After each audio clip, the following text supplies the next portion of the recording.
ملفوظات حضرت مسیح موعود علیہ الصلاۃ والسلام 8 مئی 1904۔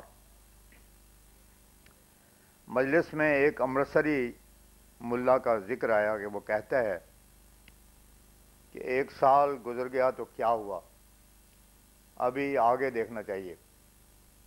اس پر حضرت اقدس مسیح پاک علیہ السلام نے فرمایا، وہ تو 1 سال کہتا ہے، ہم تو یقین رکھتے ہیں کہ خدا تعالیٰ نے جو وعدہ کیا ہے وہ بالکل سچا ہے، اور اس کے دورے تو 70 سال تک ہوتے ہیں، یعنی طاعون کے۔ وہ منتظر رہیں اور دیکھیں کہ کیا ہوتا ہے، ہم بھی ان کے ساتھ انتظار کرتے ہیں۔ وہ ہماری نسبت اگر کوئی خبر خدا تعالیٰ سے پا چکے ہیں تو شائع کر دیں۔ ہم کو تو جو کچھ خدا تعالیٰ نے بتایا ہے ہم نے تو اس کو شائع کر دیا ہے، اور دنیا کو معلوم ہو گیا ہے۔ وہ صبر کے ساتھ اب انجام تک دیکھیں کہ کیا ہوتا ہے۔ یہ لوگ ہماری نسبت طرح طرح کی گردشیں چاہتے ہیں، وہ آخر ان پر ہی لوٹ کر پڑتی ہے۔ ایک بٹالوی مولوی صاحب نے ایک مرتبہ کہا کہ قادیان میں طاعون پڑی ہوئی ہے اور خود ان کو بھی گلٹی نکلی ہوئی ہے، یہ ان کی امانی ہے۔ کیا گلٹی اللہ تعالیٰ کے حکم کے بغیر نکل سکتی ہے؟ جب تک آسمان پر تغیر نہ ہو زمین پر کچھ نہیں ہو سکتا۔ ان دنوں جب قادیان میں طاعون پڑی ہوئی تھی، ہم خدا تعالیٰ کی قدرت کا عجیب نظارہ دیکھ رہے تھے۔ ہمارے گھر کے ادھر ادھر سے چیخیں آتی تھیں، اور ہمارا گھر درمیان میں اس طرح تھا جیسے سمندر میں کشتی ہوتی ہے۔ اس نے محض اپنے فضل و کرم سے اسے محفوظ رکھا، جیسا اس نے فرمایا تھا، اور آئندہ بھی ہم اس کے فضل و کرم سے یقین رکھتے ہیں کہ وہ ہماری حفاظت فرمائے گا۔ اس کے بعد ایک شخص نے سوال کیا کہ کیا ہندوؤں کے ہاتھ کا کانا درست ہے؟ حضور نے فرمایا، شریعت نے اس کو مباح رکھا ہے، ایسی پابندیوں پر شریعت نے زور نہیں دیا، بلکہ شریعت نے تو قد افلح من زکاہ پر زور دیا ہے۔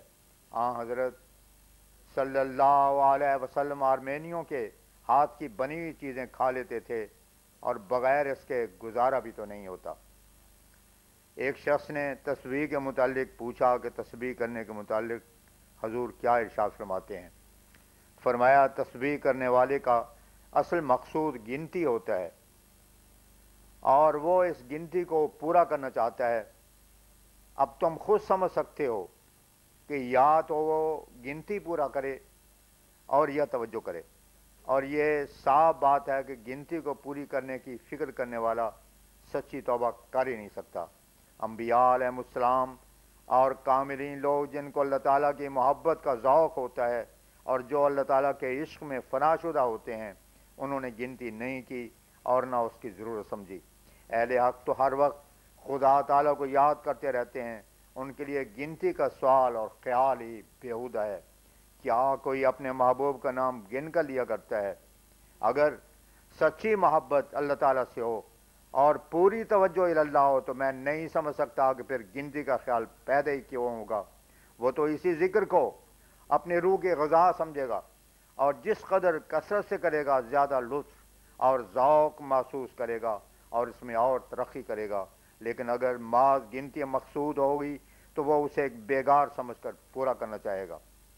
ایک صاحب نے عرض کیا کہ بعد تسبیح، نماز کے بعد تسبیح لے کر 33 مرتبہ اللہ اکبر وغیرہ جو پڑھا جاتا ہے، اس کے متعلق حضور کیا فرماتے ہیں؟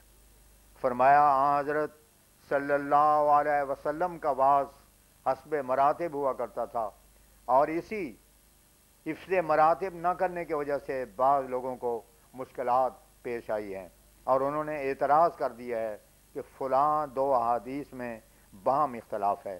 حالانکہ اختلاف نہیں ہوتا، بلکہ وہ تعلیم بالحاظ محل اور موقع کی ہوتی تھی۔ مثلا ایک شخص حضرت صلی اللہ علیہ وسلم کے پاس آیا اور اس نے پوچھا کہ نیکی کیا ہے؟ حضرت صلی اللہ علیہ وسلم کو معلوم ہے کہ اس میں یہ کمزوری ہے کہ ماں باپ کی عزت نہیں کرتا۔ آپ نے فرمایا کہ نیکی یہ ہے کہ تو ماں باپ کی عزت کر۔ اب کوئی خوش فہم اس سے یہ نتیجہ نکال لے کہ بس اور تمام نیکیوں کو ترک کر دیا جاوے، یہی نیکی ہے، ایسا نہیں۔ اسی طرح تسبیح کے متعلق بات ہے۔ قرآن شریف میں تو آیا ہے وَاذْكُرُوا اللَّهَ كَثِيرًا لَعَلَّكُمْ تُفْلِحُونَ، سورہ انفال آیت 46۔ اللہ تعالیٰ کا بہت ذکر کرو تاکہ فلاح پاؤ۔ اب یہ وَاذْكُرُوا اللَّهَ كَثِيرًا نماز کے بعد ہی ہے تو 33 مرتبہ تو کثیر کے اندر نہیں آتا، پس یاد رکھو کہ 33 مرتبہ والی بات حسب مراتب ہے، ورنہ جو شخص اللہ تعالیٰ کو سچے ذوق اور لذت سے یاد کرتا ہے اسے شمار سے کیا کام، وہ تو بیرون شمار یاد کرے گا۔ ایک عورت کا قصہ مشہور ہے کہ وہ کسی پر عاشق تھی، اس نے ایک فقیر کو دیکھا کہ وہ تسبیح ہاتھ میں لیے ہوئے پھر رہا ہے۔ اس عورت نے اس سے پوچھا کہ تو کیا کر رہا ہے؟ اس نے کہا کہ میں اپنے یار کو یاد کرتا ہوں۔ عورت نے کہا کہ یار کو یاد کرنا اور پھر گن گن کر۔ در حقیقت یہ بات بالکل سچی ہے کہ یار کو یاد کرنا ہو تو پھر گن گن کر کیا یاد کرنا ہے، اور اصل بات یہی ہے کہ جب تک ذکر الہی کثرت سے نہ ہو وہ لذت اور ذوق جو ذکر میں رکھا گیا ہے حاصل نہیں ہوتا۔ حضرت صلی اللہ علیہ وسلم نے جو 33 مرتبہ فرمایا ہے وہ آنی اور شخصی بات ہوگی کہ کوئی شخص ذکر نہ کرتا ہوگا تو آپ نے اسے فرما دیا کہ 33 مرتبہ کر لیا کر، اور یہ تو تسبیح ہاتھ میں لے کر بیٹھتے ہیں، یہ مسئلہ بالکل غلط ہے۔ اگر کوئی شخص حضرت صلی اللہ علیہ وسلم کے حالات سے آشنا ہو تو اسے معلوم ہو جائے گا کہ آپ نے کبھی ایسی باتوں کا الزام نہیں کیا، وہ تو اللہ تعالیٰ کی راہ میں فنا تھے۔ انسان کو تعجب آتا ہے کہ کس مقام اور درجے پر آپ پہنچے ہوئے تھے۔ حضرت عائشہ رضی اللہ عنہ کہتی ہیں کہ ایک رات آپ صلی اللہ علیہ وسلم میرے گھر میں تھے، رات کو جب میری آنکھ کھلی تو میں نے آپ کو اپنے بستر پر نہ پایا، مجھے خیال گزرا کہ کسی دوسری بیوی کے گھر میں ہوں گے، چنانچہ میں نے سب گھروں میں دیکھا مگر آپ کو نہ پایا۔ پھر میں باہر نکلی تو قبرستان میں دیکھا کہ آپ سفید چادر کی طرح پر زمین پر پڑے ہوئے ہیں اور سجدے میں گرے ہوئے، کہہ رہے ہیں سجدت لکا روحی و جنانی۔ اب بتاؤ کہ یہ مقام اور مرتبہ 33 مرتبہ کی دانہ شماری سے پیدا ہو جاتا ہے؟ ہرگز نہیں۔ جب انسان میں اللہ تعالیٰ کی محبت جوزن ہوتی ہے تو اس کا دل سمندر کی طرح موجیں مارتا ہے، وہ ذکر الہی کرنے میں بے انتہا جوش اپنے اندر پاتا ہے، اور پھر گن کر ذکر کرنا تو کفر سمجھتا ہے۔ اصل بات یہ ہے کہ عارف کے دل میں جو بات ہوتی ہے اور جو تعلق اپنے محبوب و مولا سے اسے ہوتا ہے وہ کبھی روا رکھ سکتا ہی نہیں کہ تسبیح لے کر دانہ شماری کرے۔ کسی نے کہا ہے من کا صاف کر۔ انسان کو چاہیے کہ اپنے دل کو صاف کرے اور خدا تعالیٰ سے سچا تعلق پیدا کرے، تب وہ کیفیت پیدا ہوگی اور ان دانہ شماریوں کو ہی سمجھے گا۔ حضور سے پوچھا گیا کہ نمازوں میں تعداد رکعات کیوں رکھی ہے؟ فرمایا اس میں اللہ تعالیٰ نے اور اسرار رکھے ہیں۔ جو شخص نماز پڑھے گا وہ کسی نہ کسی حد پر تو آخر رہ گئی، اور اسی طرح پر ذکر میں بھی ایک حد تو ہوتی ہے، لیکن وہ حد وہی کیفیت اور ذوق و شوق ہوتا ہے جس کا میں نے ذکر کیا ہے۔ جب وہ پیدا ہو جاتا ہے تو وہ بس کر جاتا ہے۔ دوسری یہ بات حال والی ہے، قال والی نہیں۔ جو شخص اس میں پڑھتا ہے وہی سمجھ سکتا ہے۔ اصل غرض ذکر الہی سے یہ ہے کہ انسان اللہ تعالیٰ کو فراموش نہ کرے اور اسے اپنے سامنے دیکھتا رہے، اس طریق پر وہ گناہوں سے بچا رہے گا۔ تذکرۃ الاولیاء میں لکھا ہے کہ ایک تاجر نے 70,000 کا سودا لیا اور 70,000 کا دیا، مگر وہ ایک آن میں بھی خدا سے جدا نہیں ہوا۔ پس یاد رکھو کہ کامل بندے اللہ تعالیٰ کے وہی ہوتے ہیں جن کی نسبت فرمایا ہے لا تلہم تجارت ولا بیع عن ذکر اللہ، سورہ نور آیت 38۔ جب دل خدا تعالیٰ کے ساتھ سچا تعلق اور عشق پیدا کر لیتا ہے تو وہ اس سے الگ ہوتا ہی نہیں۔ اس کی ایک کیفیت اس طریق پر سمجھ میں آ سکتی ہے کہ جیسے کسی کا بچہ بیمار ہو تو خواہ وہ کہیں جاوے، کسی کام میں مصروف ہو، مگر اس کا دل اور دھیان اسی بچے میں رہے گا۔ اسی طرح پر جو لوگ خدا تعالیٰ کے ساتھ سچا تعلق اور محبت پیدا کرتے ہیں وہ کسی حال میں بھی خدا تعالیٰ کو فراموش نہیں کرتے۔ یہی وجہ ہے کہ صوفی کہتے ہیں کہ عام لوگوں کے رونے میں اتنا ثواب نہیں جتنا عارف کے ہنسنے میں ہے۔ وہ بھی تسبیحات ہی ہوتی ہیں کیونکہ وہ اللہ تعالیٰ کے عشق اور محبت میں رنگین ہوتا ہے۔ یہی مفہوم اور غرض اسلام کی ہے کہ وہ آستانہ الوہیت پر اپنا سر رکھ دیتا ہے۔ 16 مئی 1904 بمقام گرداسپور، اعلیٰ حضرت حجت اللہ مسیح موعود علیہ الصلوۃ والسلام احاطہ کچہری میں رونق افروز تھے۔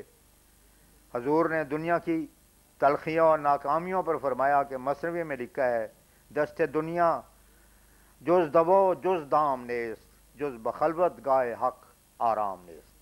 دنیا کے مشکلات اور تلخیاں بہت ہیں، یہ ایک دشت پرخار ہے، اس میں سے گزرنا ہر شخص کا کام نہیں ہے۔ گزرنا تو سب کو پڑتا ہے، لیکن راحت اور اطمینان کے ساتھ گزرنا یہ ہر ایک شخص کو میسر نہیں آ سکتا۔ یہ صرف ان لوگوں کا حصہ ہے جو اپنی زندگی کو ایک فانی اور لاشع سمجھ کر اللہ تعالیٰ کی عظمت و جلال کے لیے اسے وقف کر دیتے ہیں اور اس سے سچا تعلق پیدا کر لیتے ہیں، ورنہ انسان کے تعلقات ہی اس قسم کے ہوتے ہیں کہ کوئی نہ کوئی تلخی اس کو دیکھنی پڑتی ہے۔ بیوی اور بچے ہوں تو کبھی کوئی بچہ مر جاتا ہے تو صدمہ برداشت کرتا ہے، لیکن اگر خدا تعالیٰ سے سچا تعلق ہو تو ایسے ایسے صدمات پر ایک خاص صبر عطا ہوتا ہے جس سے وہ گھبراہٹ اور سوزش پیدا نہیں ہوتی جو ان لوگوں کو ہوتی ہے جن کا خدا تعالیٰ سے کوئی تعلق نہیں ہوتا۔ پر جو لوگ اللہ تعالیٰ کے منشا کو سمجھ کر اس کی رضا کے لیے اپنی زندگی وقف کرتے ہیں وہ بے شک آرام پاتے ہیں، اور ورنہ ناکامیاں اور نامرادیاں زندگی تلخ کر دیتی ہیں۔ ایک کتاب میں ایک عجیب بات لکھی ہے کہ ایک شخص سڑک پر روتا ہوا چلا جا رہا تھا، راستے میں ایک ولی اللہ اس سے ملے، انہوں نے پوچھا کہ تو کیوں روتا ہے؟ اس نے جواب دیا کہ میرا دوست مر گیا ہے۔ اس نے جواب دیا کہ تجھ کو پہلے سوچ لینا چاہیے تھا، مرنے والے کے ساتھ دوستی کیوں کی؟ فرمایا دنیا عجیب مشکلات کا گھر ہے، بیوی بچوں کے نہ ہونے سے بھی غم ہوتا ہے، اور اگر ہوں تب بھی مشکلات پیدا ہوتے ہیں۔ ان کی ضروریات کے پورا کرنے کے لیے بعض نادان انسان عجیب عجیب مشکلات میں مبتلا ہوتے ہیں اور صراط مستقیم سے ہٹ کر ان کی ضروریات کو پورا کرنے کے لیے مال بام پہنچاتے ہیں اور پھر اور مشکلات میں پھنستے ہیں۔ ایک فقیر ننگ دڑنگ جس کے پاس ستر پوشی کے سوا اور کوئی کپڑا تک نہیں تھا، خوش و خرم کھیلتا کودتا جا رہا تھا۔ کسی سوار نے اسے پوچھا کہ سائیں صاحب آپ ایسے خوش کیوں ہیں؟ اس نے کہا کہ جس کی ساری مرادیں حاصل ہو جائیں وہ خوش ہوتا ہے کہ نہیں؟ سوار نے کہا کہ تیری ساری مرادیں کس طرح پوری ہو گئی ہیں؟ اس نے کہا کہ جب خواہشیں چھوڑ دیں تو مرادیں پوری ہو گئیں۔ بات بالکل ٹھیک ہے، انسان دو طرح ہی خوش ہو سکتا ہے، یا تو حصول مراد کے ساتھ یا ترک مراد کے ساتھ، اور ان میں سے سہل طریق ترک مراد کا ہے۔ اصل بات یہ ہے کہ سب کی زندگی تلخ ہے بجوز اس کے جو اس دنیا کے علاقوں سے الگ رہے۔ یہی وجہ ہے کہ بعض اوقات بادشاہوں نے بھی ان تلخیوں اور ناکامیوں سے عاجز آ کر خودکشی کر لی ہے۔ دنیا کے لذت خارش کی طرح ہے، ابتدان لذت آتی ہے، پھر جب کھجلاتا رہتا ہے تو زخم ہو کر اس میں سے خون نکلتا ہے، یہاں تک اس میں پیپ پڑ جاتی ہے اور وہ ناسور کی طرح بن جاتا ہے اور اس میں درد بھی پیدا ہو جاتا ہے۔ حقیقت یہی ہے کہ یہ گھر بہت ہی ناپائیدار اور بے حقیقت ہے۔ مجھے کئی بار خیال آیا ہے کہ اگر اللہ تعالیٰ کسی مردے کو اختیار دے دے کہ وہ پھر دنیا میں چلا جاوے تو وہ یقیناً توبہ کر اٹھے کہ میں اس دنیا سے باز آیا۔ خدا تعالیٰ پر سچا ایمان ہو تو انسان ان مشکلات دنیا سے نجات پا سکتا ہے، کیونکہ وہ درد مندوں کی دعاؤں کو سن لیتا ہے، مگر اس کے لیے یہ شرط ہے کہ دعائیں مانگنے سے انسان تھکے نہیں تو کامیاب ہوگا۔ اگر تھک جاوے گا تو نری کا ناکامی نہیں بلکہ ساتھ بے ایمانی بھی ہے، کیونکہ وہ خدا تعالیٰ سے بدظن ہو کر سلب ایمان کر بیٹھے گا۔ مثلا ایک شخص کو اگر کہا جاوے کہ تو اس زمین کو کھود خزانہ نکلے گا، مگر وہ 2 4 5 ہاتھ کھودنے کے بعد اسے چھوڑ دے اور دیکھے کہ خزانہ نہیں نکلا تو اس نامرادی اور ناکامی پر ہی نہ رہے گا بلکہ بتانے والے کو بھی گالیاں دے گا، حالانکہ یہ اس کی اپنی کمزوری اور غلطی ہے جو اس نے پورے طور پر نہیں کھودا۔ اسی طرح جب انسان دعا کرتا ہے اور تھک جاتا ہے تو اپنی نامرادی کو، اپنی سستی اور غفلت پر تو عمل نہیں کرتا بلکہ خدا تعالیٰ پر بدظنی کرتا ہے اور آخر بے ایمان ہو جاتا ہے اور آخر دہریہ ہو کر مرتا ہے۔ جہاں حضرت اقدس بیٹھے ہوئے تھے وہاں سامنے ایک آم کا درخت تھا جس کو کچے پھل لگے ہوئے تھے۔ اسے دیکھ کر حضرت اقدس نے فرمایا دیکھو اس آم کو پھل لگا ہوا ہے مگر یہ کچا پھل ہے، اگر کوئی اس کو کھانے بیٹھ جاوے اور اس کو ہی اصل مقصد سمجھ لے تو بجوز اس کے کہ اس کے کھانے سے پھنسیاں وغیرہ نکل آویں کچھ فائدہ نہیں ہوگا۔ اسی طرح پر نیم ملا خطرہ ایمان والی مثال سچ ہے، نارسیدہ منزل کچے پھل کی طرح ہوتا ہے، وہ کسی کو بات سنائے گا تو گمراہ کرے گا اور اگر خود کرے گا تو آپ گمراہ ہوگا۔ خدا تعالیٰ کی راہ میں جب تک انسان بہت سی مشکلات اور امتحانات میں پورا نہ اترے وہ کامیابی کا سرٹیفکیٹ حاصل نہیں کر سکتا. اسی لیے فرمایا یا حسب الناس ان یترکوا ان یقولوا آمنا وہم لا یفتنون. سورہ عنکبوت آیت 3.